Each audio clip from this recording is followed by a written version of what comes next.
Hey there, Blazer fans, and welcome to episode 56 of The Dragon's Den, a podcast for those who bleed green and gold. Today, I'm very excited to have one of the original greats from the UAB football program, Mr. Patrick Green. Anyone who paid attention to UAB football over the years knew Patrick's name because his name appeared in about 100 places in the UAB record books. We had a great conversation, and I won't keep you waiting. Thanks for listening. All right, Blazer fans, I've got my guest here for episode 56 of The Dragon's Den, a former running back for the UAB football program, Mr. Patrick Green. Patrick, how you doing today? I'm doing well, but I prefer Pat Gurney. All right, we'll go with Pat. Cool. Well, Pat, man, it's great getting to talk to you. It's been a while.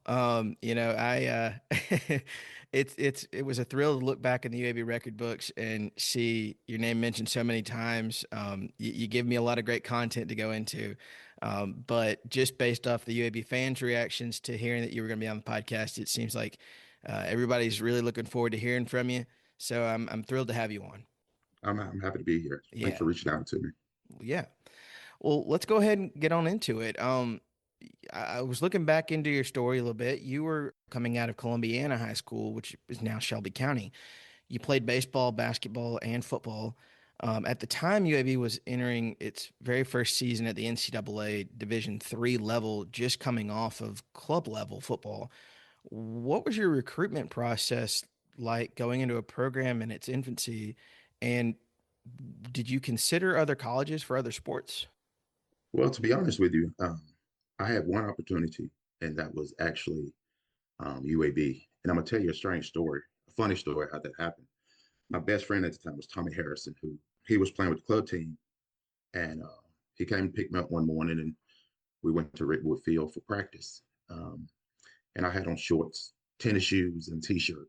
And I'm sitting in the car waiting on them to finish practice. And at the time, they played club ball, so they weren't able to practice full scrimmage. So they would practice one side.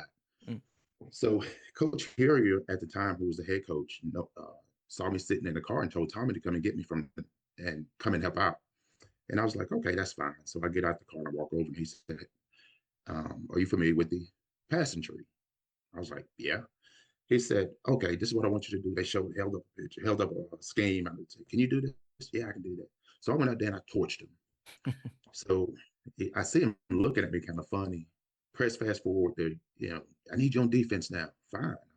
Just line up over that corner. I don't need a whole lot, just a look. I said, fine, I can do that. So I did that, end up at corner, pick one, slap one down. And he started looking at me kind of funny. And because he had never met me, I had never met him. So we continued practice in. They huddled up for practice. I went sit in the car. As I'm sitting in the car, I get away from Tommy, and he says, "Coach, here, you want to talk to you?" Because I ran some plays from the backfield as well. And he said, "Coach, here, you want to talk to you?" And I spoke with him. He said, "I need a running back. UAB is starting the football team next year, NCAA, and I need a running back." I was like, "Okay." He said, "Are you interested?" I said, "Yeah." He said, "Okay, I want you to be my running back." And that's how my recruitment played out. I mean, the story's longer, but I won't get into it, the long version. But that was my recruitment. Okay. Well, Patrick, it's funny because you started that story, and I realized you were starting to get into one of my listener questions that I got from Kevin Holden, where he did have one question to add on top of that, but he did ask. He wanted you to go into what shoes you were wearing. You said you were wearing tennis shoes. Were you wearing a specific type of tennis shoe, or he said that he said ask if he knows the route tree, ask what tennis shoes he was wearing, and he also wanted to add if NIL was a thing back then, dude would have been cashing checks. So Only Kevin would ask that question. I don't remember exactly what tennis shoes it was. I really don't. And on the NIL thing, I wish there was NIL, and we're going to leave it like that. well, Pat, I'll go ahead and get into my second question. You guys didn't have a flashy practice facility like the Blazers have now. You mentioned at the time they were practicing at Rickwood. What were those first practices like with head coach Jim Hilliard? Once you got to the NCAA level, did you guys continue to practice at Rickwood? Was there a spot near campus that you guys would practice? What was it like? Actually, we practiced. I think it's called the Ullman Building now, the old Ullman Building. It was a soccer field Hmm. which was intramural field actually, and we used that practice facility the first year, and we were back and forth to Legion Field as well. It was nothing like we have now. I'm proud of what they've put together over there. It's a beautiful stadium, home field and practice facility. Hmm. Um, but I have no complaints of the field we practice on. I will say it was like practicing on the infield of a baseball field. Yeah. Um, but I have no regrets. I did my 4 years there, enjoyed every minute of it, and the practice was they were actually brutal. I remember one practice. Our coach Dieter Brock was our offensive coordinator. We ran a play a couple times, and I can't remember one of the linemen kept missing their block or missing their assignment. And Coach Brock was like, we'll get it next time. We'll get it next time. And Coach Hilliard lost it. He blew it. He's like, no, we're not going to get it next time. He had a couple, choice words, and he was like, no, we're going to get it right. And that's the way it was. He was this little man, but he carried a megaphone, and it was. I mean, and when he picked that megaphone up and started talking, I mean, he got everybody's attention. And so when it Hmm. came down to it, our practices were a lot of head to head, knock each other out type deals. Hmm. It wasn't anything like they practice now, where you get shell and shorts. I Hmm. mean, we were full gear most of the time, unless it was Friday. We was doing the walkthrough for Saturday, but we were pretty much at it all day, every day. Wow. Well, fast forward to your first game. UAB dropped its first game at Millsaps 28 nothing. Its second game, you lost 28-10 to Evangel at Legion Field, but you scored UAB's first touchdown on a 1 yard dive over the line early against Evangel. 1 week later, UAB won its first NCAA game at Washington and Lee. What were some memories from those first games?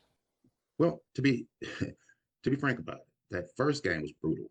I Hmm. mean, we thought we were ready. We Hmm. thought we were ready. We had a good practices leading up to the game, but once the game started, it was like these guys, they were just so much we had the talent to compete. Hmm. We didn't have the experience to compete. But Gotcha. after that first game, after that 28 zip, I mean, a couple of the guys, Jamie Edwards was one of them, and myself, we got together and was like, look, this can't happen again, because it was embarrassing for one. We were all prideful guys. We were, how athletes are, especially Hmm. football players. We were very prideful. And so when it came down to us losing that way, it was gut wrenching. But it was one of those things where we knew we had to pull together and do better. So that goes back to that. I talked to you about Coach Hilliard. So the little things that we weren't perfecting, we went back and started to try to perfect them. And the Evangel game, we saw inklings of getting better, Hmm. getting better. And then the third game, we just kind of found our footing, because the offense really didn't do enough to help the defense in those first two games. But Hmm. once the offense got their footing and got plays perfected, we found our footing, and we started taking it to some guys. Well, you had more big games that freshman season. You went on to have 14 touchdowns, and UAB finished the year with a record of 4-3-2. What was that first season like for you as a college freshman and as a student athlete? There's a little discrepancy on that, on those numbers. Oh yeah. Yeah, I actually had 1,028 yards my freshman year. I actually had Hmm. 16 touchdowns. Oh. What happened was there's a team, and the record was actually 5-3-2, because we tied to one five and lost three. Okay. But what happened is, and I found this out only by through Tim Stevenson. And if you know Tim, you can get the clarification on him. Yeah. But what happened? We played a team called Albany Turner. Yeah. Yeah, we played Yeah. Albany Turner, and somehow they were not NCAA Hmm. um, sanctioned. Yeah. So that particular game, I had 178 yards on 12 carries and three touchdowns. So those numbers were taken from me like in the second or third year, I guess. Those numbers Gotcha. came off the books. Gotcha. So, in all honesty, Pat Green was a first 1,000-yard rusher. Yeah. I And NCAA came back and took him away from me, but I was the actual first 1,000-yard rusher. Well, yeah, Put that you on mentioned Tim. I record. had I had Tim Stevens on a podcast previously, and he is a wealth of knowledge. But yeah, that is. I had seen the Albany Turner score, and I had seen that it was marked as an exhibition. So, um, but I did not know that it was like you played it and then afterwards it was taken away. So that's wild. But Yeah, yeah, okay. Well, in your sophomore season, UAB opened up with a revenge win over Millsap, 17-0. You flipped the script on them. They blanked you the year before, and you blanked them the second year. In the second game of the season, you suffered a back injury against Gallaudet. It kept you out for 3 games, but I'm going to go to one of my social media questions. It's about that game from Gallaudet. Um, Stephen Chappell on Facebook said, "You guys played against Gallaudet. What was it like playing against a team of deaf or hard of hearing athletes who relied on a drum to, signal to start their plays? They had a drum on the sideline. How did you guys adjust for that? And what do you remember about that game?" Well, to be honest with you, on that game, there was no adjustment. Hmm. We really didn't think about it um, until it happened. So we get to the field. Actually played this game at Lawson. Hmm. We get to the field and we see the drum, and it was different. I mean, they tried to prepare us of what was going on, but it was like, well, it's just another game for us. Hmm. And as 18, 19, 20-year-old kids, it's like it means nothing to us. Yeah. But once we got there, the team was well put together. They looked the part. So there was nothing but respect from our end. Hmm. I mean, I can honestly say the respect was there. We had I think we had more, I know we had more talent. Hmm. Um, because that second year we had found our footing. We had one of the best defenses in the league, the Hmm. particular league we were playing in. So, had Josh Evans as our anchor, Wayne White at linebacker. We had two really, really good corners and two really, really good safeties, along with a lot of other supporting cast. So we knew we were ready, but we wasn't ready for we're ready for whistles. Yes, we're used to that. We're ready for the referee to say, to do his thing, but we wasn't ready for at least I wasn't ready for the drum. Hmm. Um, and I was actually having a pretty good game that day, Hmm. and ended up heard the drum and stopped. And once I stopped, I felt a pain in my back. And what happened is one of the Gary that guys, players didn't stop, and he hit me in my lower back and broke my tailbone. Wow. So I'm out for, you know, I'm out for 3 weeks, but we had a bye week, so I'm out for a total of 4 weeks. Mm. And I come back and I forget who we played the next game, but I come back. Of course, I don't start that game. I haven't practiced in 3 weeks, 3 or 4 weeks, and so I went up to Coach Hill and just kept pestering, get back on the field. So finally, he calls my number and said, "Hey, go ahead." So I go back in the game, and actually, I think that game I ended up with 100 yards and a couple of touchdowns. So there was no surgery, just rest, and it worked out. I came back, and I had a pretty good season. Yeah. I don't know if it was the first game back for you, but my next notes were that you did bounce back with a couple of big performances. The end of that year, you had a 176-yard game against Charleston Southern. That might have been it, but you also had a 211-yard game against Clinch Valley, a record that lasted until 1996. And UAB finished the year 7-3. That year was also the first year for transfer John Whitcomb, who got 5 starts. You finished your career alongside him in the backfield. He was a transfer from Southern Miss. I've had him on the podcast. What were your initial impressions of John, and how did your chemistry evolve over the years? I'll tell you this: John Wickham was just like so mature. Hmm. He was very mature when he came. When he stepped on the field, it was a game changer. Um, Literally, the huddle changed. The the offense changed. Everything changed. And John Whitcomb is probably the reason I didn't have 5,000 yards rushing. He was so precise with the football Hmm. that when he threw the ball, it was magical. And he had Derek Ingram on one side, he had Cedric Buchanan on the other, he had Robert Porter, and he had Marcus McKinney. McKinley at wingbacks. We had Colson. We had Jermaine Johnson. We had all these targets that he could throw to. Hmm. And Dieter Brock just lost his mind. He went from Dieter Brock to Air Brock. I mean, it's 3rd and 6 inches. You know, he's running nines all the way down the field and just letting John sling it. And John brought to the team just maturity. Kid was smart. Hmm. He was all about his business. And he was just a great guy. He just brought something to that team that we needed. And Dieter Brock eyes lit up when he saw him spin the ball. So that dude is a friend of mine to this day. Nice. Well, after your sophomore season, the NCAA passed a rule that said Division One teams couldn't play in a lower division for football. So UAB had to either drop football or make the jump from D3 to D1. UAB announced in the spring of 1993 that it would jump to Division One AA, now FCS. How was this received by the team? Oh my God. What happened? We were all excited. You Hmm. know, we were all excited when we heard the news. But then there was a there was a meeting at Bartow Arena, Hmm. and it was a surprise to a couple of us. And a couple of guys, I think Josh Evans included, um, came and got me. It was like, hey, we got to go to this meeting at Bartow Arena.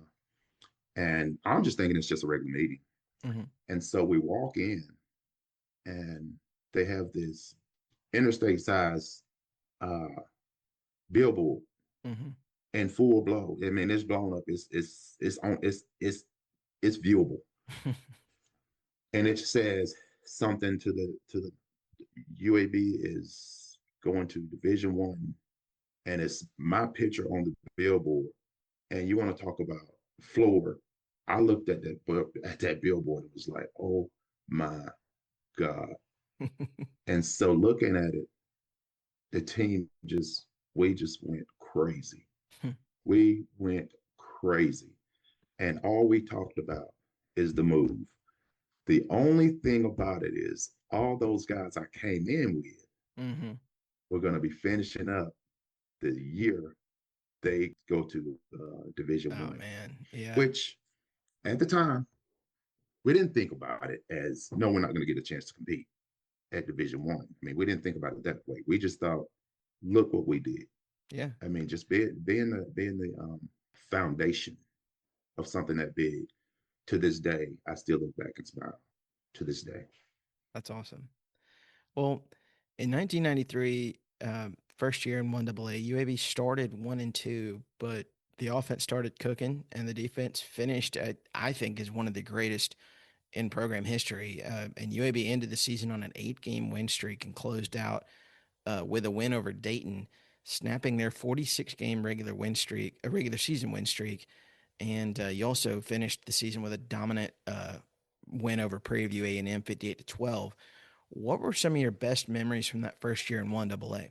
I guess I got to say I guess it's a Dayton. Hmm. Um, they came in and it was crazy. And coming into that game, we didn't. They had this running back Mickens. I think he ended up in the NFL, and he was a hoss. Um, but again, I'll tell you like this. You'll hear this name again. No matter who you talk to, you hear this name, Josh Evans. Hmm. We had Josh Evans and Rob Foster. Hmm. Those two guys were just, and Wayne White as inside linebacker and play caller. Those guys made it. They made it a mission to go out and stop that offense. I'm gonna tell you this. I probably shouldn't tell you this. I don't know how the fans are gonna look at it, but during that game, we got to a point where we was like, we're gonna ice this game. Coach Hilliard came to Dieter Barker, was like, feed him. So I was having a good day. So he just kept running the ball, kept running the ball. And we get up under, I guess, about 4 minutes. Hmm. And I fumbled the freaking ball. I fumbled. And I walk off that field of shame with, oh, what did I just do? I gave the ball back to this offense. It wasn't 3, 4 plays later, I guess. Could be more, could be less. But I look up and Josh Evans is holding the football in the air. Offense back on the field. Nice. And they sealed the deal. So we come back and we finish the game. But yeah, that was one of the games I can honestly say that was probably one of our best team effort games. In the Prairie View game, again, like I said, we had Air Brock, and we had arguably at that time one of the best quarterbacks in our division, and John Wickham, and he threw the ball all over the field. I Mhm. mean, all over the field. I mean, from screens to go routes to slant. He slung it all over the field. I don't know. I guess he had about 500 something yards or something. It was crazy. But I was proud of that game as well. Didn't touch it a lot, but I was proud of that game as well because we ended the season on a positive note. Well, you mentioned a few of these guys already, but the UAB offense under Dieter Brock at the time featured wingbacks and a few other guys that were getting carries like Robert Porter, Marcus McKinney, Mike Colson, and Jermaine Johnson. In 1994, UAB also added Robert Davis, a transfer from LSU and a former Mr. Football from Homewood High School. What was it like playing alongside these guys? Well, I had played with Robert from day one. I Hmm. played with Colston from day one. Jermaine Johnson came in as a transfer. Marcus came in. And so playing with those guys, it was great. I mean, we were friends, all of us. And then overnight, well, this was actually overnight. We had never heard anything about Robert Davis coming in. Hmm. And so all of a sudden, there's a press conference uh, one morning. This Robert Davis transferred to UAB. And of course, it's our last year. And my thought process was, what are we going to do from here? And I answered my own question. I said, compete. I've been doing the job up until that point. So I was like, well, I just compete. I mean, I'm not scared of anything like that. So let's rock and roll. Nice. So they called me into the office once practice started. It was like, look, I'm not going to go into too much detail, but they was like, well, this is what's going to happen. Robert's going to play tailback. You're going to back him up, and we're going to also use both of you at wingback as well. And so I was like, fine. So after a few games of not seeing the production I thought we should be seeing, I went to Coach Hill and was like, look, I said, I don't like it. I said, I want to compete. I said, let us go head to head. We never went head to head. Let us go head to head, compete and see, who's the starting running back. I think that's only fair. So we talked about it. But trust me, Robert Davis was a talent. Hmm. That's no question. I mean, the kid was talented. Um, but as a senior, I just saw my carries really, really diminish. Hmm. And I just felt I was owed more than that. Yeah. But they let us. They found a system that worked. He'd have a series. I'd have a series, and whoever had the hot hand toward the end, we that's who cared. That's who finished the game. Yeah. And so we found a way to work it out. He and I became friends, and I haven't seen him in a couple of years, but he and I didn't have any locker room issues. We didn't have any off the field issues. Yeah. I think both of us handled it like two professionals. Well, it's good. Yeah, I mean, and it's refreshing to hear, but I mean, it's so different in today's, you know, college landscape where somebody transfers in and it's almost, and I know the transfer portal or anything was not really anything back then, but like Exactly. it's just like you would see guys just be like, well, or see now guys where they're like either they don't want to handle the competition or they're just thinking I'm better than this. I'm just going to go somewhere else. So it was very interesting to look into some of the records and see, I know that by the end of the year that you ended up, the number one leading rusher on the team and everything. So going into that senior season, you guys had a rough start again with a heartbreaking loss at Alabama State. You got a win at Dayton, and then you had three straight losses, one of which was, UAB's first game against a 1A team at Kansas, lost 72 to nothing. After that, UAB finished the season with a 6 game win streak and closed the year 7-4. You mentioned your senior year, you mentioned some of the guys that had been there with you before, but that senior class had 17 players, including you, and all 17 of you were part of those first 4 years of intercollegiate football at UAB. So what was it like seeing it end with those guys? Was it just, you kind of mentioned those emotions of seeing all the growth that you guys had done, was it just heartache that it was over? Kind of take us through those emotions, I guess. Well, I guess senior banquet is when reality really hit. You spent 4 years with these guys, locker room, road trip, bus trips, plane trips, um, practice, games, and you develop a friendship which becomes a brotherhood. And so now you're at the end of the season, and it's like I'm not going to be in the locker room with these guys next year. Hmm. So it reality hit, and it was like it was a feeling of hurt, but it was a feeling of I got brothers for life. I got brothers for life. And a matter of fact, last weekend I was in Robert Porter. I spoke of him earlier. I was in Robert Porter's wedding. Wow. Um, Robert and I, yeah, Robert and I are the best of friends, and I never would have met him without UAB football. And that guy and myself has been friends for 35 years now, going on Wow. 36 years.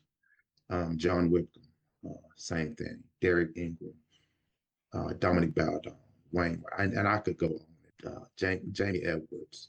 I mean, I could go on, but I won't. I know I missed somebody. If you guys see this, do not hold it against me because you know I love all of y'all. Yeah. Derek Ingram, Cedric Buchanan wasn't one of the first ones, but again, he's one of my friends. Tommy Harrison, Roger Walden, Cedric Buchanan, and you probably have talked to Cedric before, I have. but um, these guys, I'm telling you, man, it became a brotherhood. And we talk on a regular, talk on a regular. We try to do the first game of every year at home, where it's not officially a reunion, but we try to make sure we all get to the first game at Mm. home, just so that we can see each other and talk to each other. But it was surreal to look back and see what we were part of and what we helped to build. Well, one other interesting piece of history was your running backs coach from 1992 to 1994 was George Snoozy Jones. Snoozy played football at Virginia Tech as a linebacker, and on the side during his time at UAB, he also owned and operated several bookstores in Birmingham. Several UAB fans and Birmingham natives know Snoozy's bookstore, legendary. I miss it to this day. But what was your relationship like with Snoozy? Snoozer Jones was like he was like your favorite uncle. Hmm. And when it came to me, um, he just he looked after me. I Hmm. will say that he looked after me. He was just a fun guy to be around. He was always cutting up. Like I said, I love that man like my favorite uncle, Gotcha. like my favorite uncle. And Mr. Gaither, his wife, um, she's like my favorite auntie. I met her um, in the early days, and I fell in love with both of them. When you first came to UAB and the football team was only 3 years old, and really it was freshly three. It was, um, it was still very fresh off of being a club team. Could you have imagined getting to Division 1 A FBS in just 5 years as a program, or being what it is today at that time when you first started at UAB? When I first got there, and we were Division 3, Hmm. I thought that's what we were going to compete in for the remainder because I told you, me coming to UAB was not. I didn't come through traditionally. Hmm. I really didn't. I didn't get recruited traditionally. My plans were to go to the military. I was going to go to the Marines, Wow. and that's another story. I mean, that's a podcast in itself. Mhm. But I was going to go to the Marines, and just so happened I ended up with Tommy Harrison that particular day, and my life changed forever. I don't have any regrets. But I never thought that this program would be where it is now.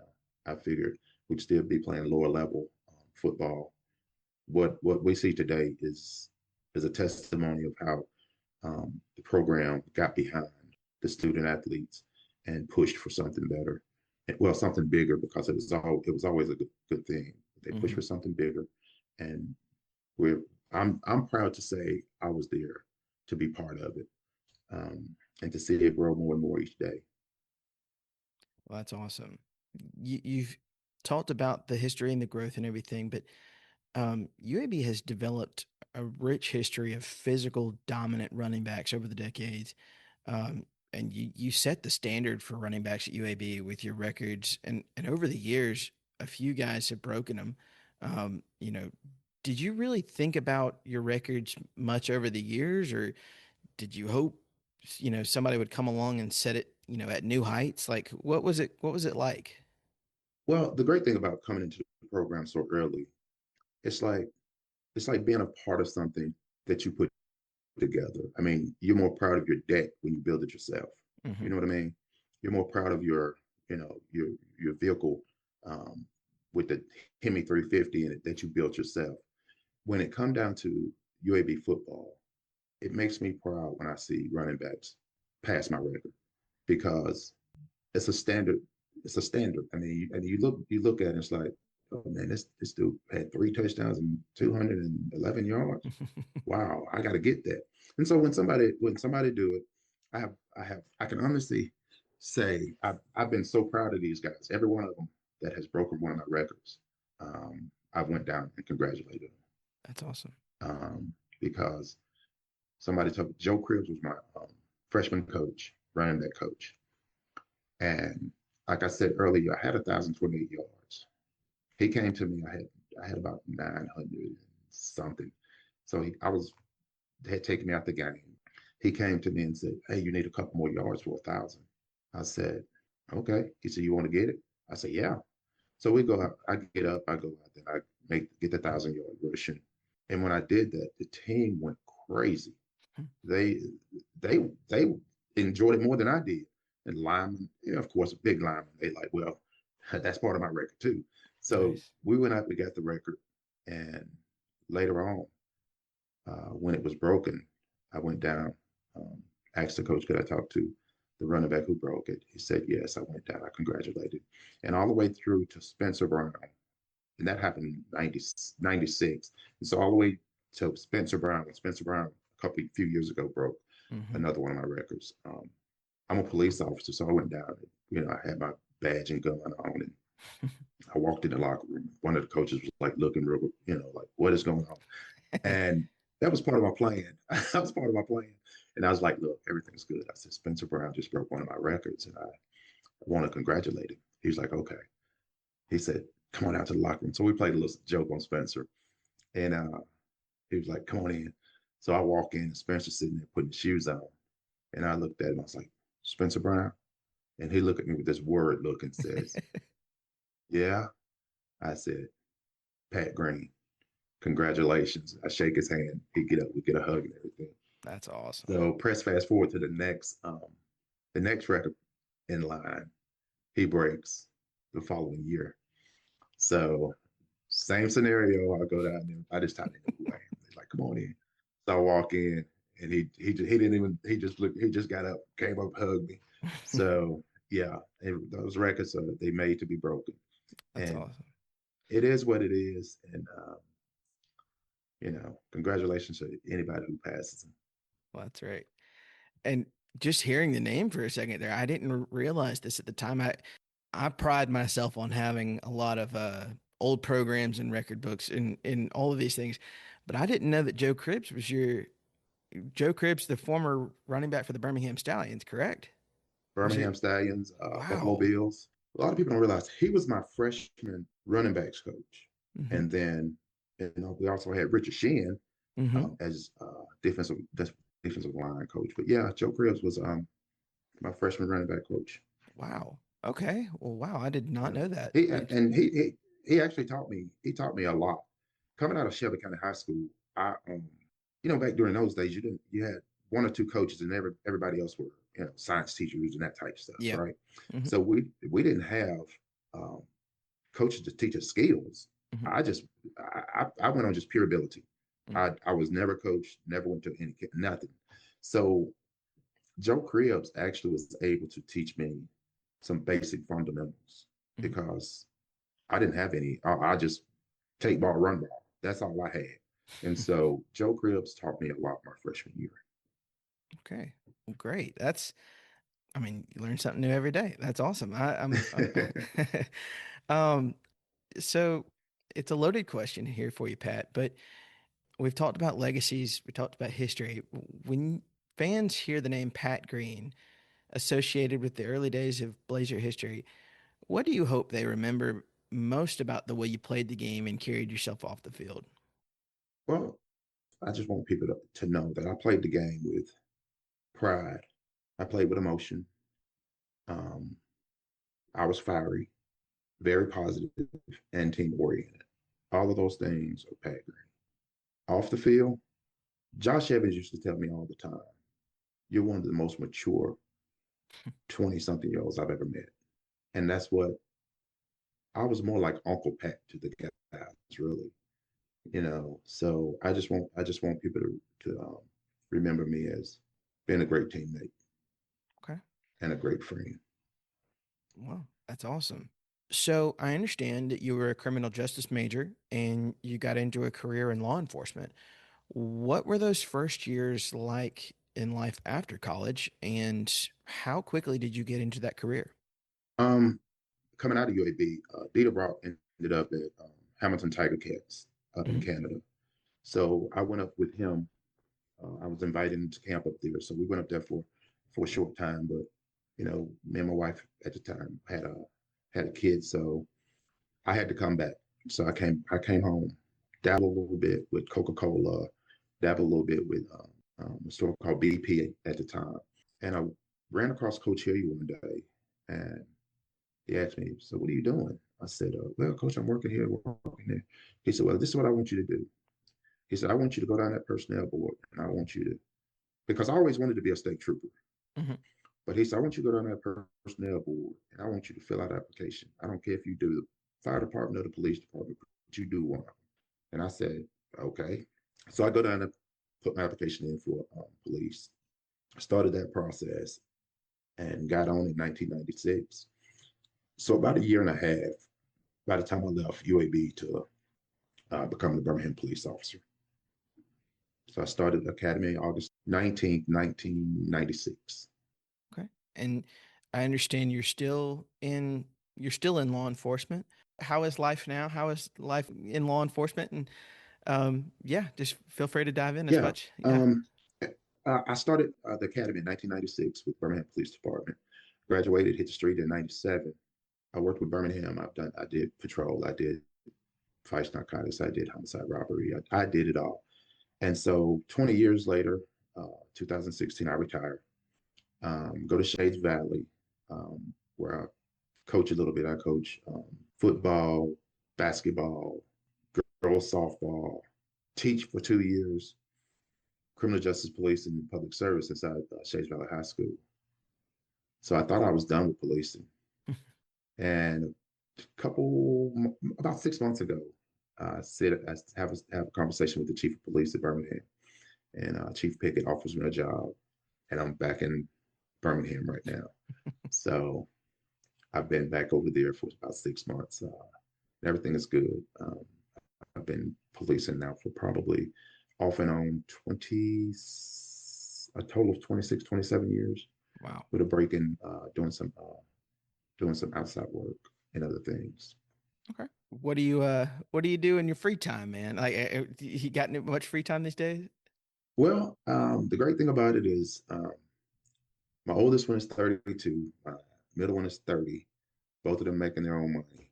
My daughter, she's 22. She's making her own money. So every chance we get, mom and I, we jump on a boat, jump on a plane, jump in a car, and we get somewhere. So we travel as much as we can. Okay. That's what we're doing. That's what we're doing now. Well, great. So traveling and enjoying each other. That's great. Um, how can my listeners engage with you? Are you on social media? Yeah, I am. I do Facebook, not so much TikTok. Those, that's a young people thing. But I'm on Facebook.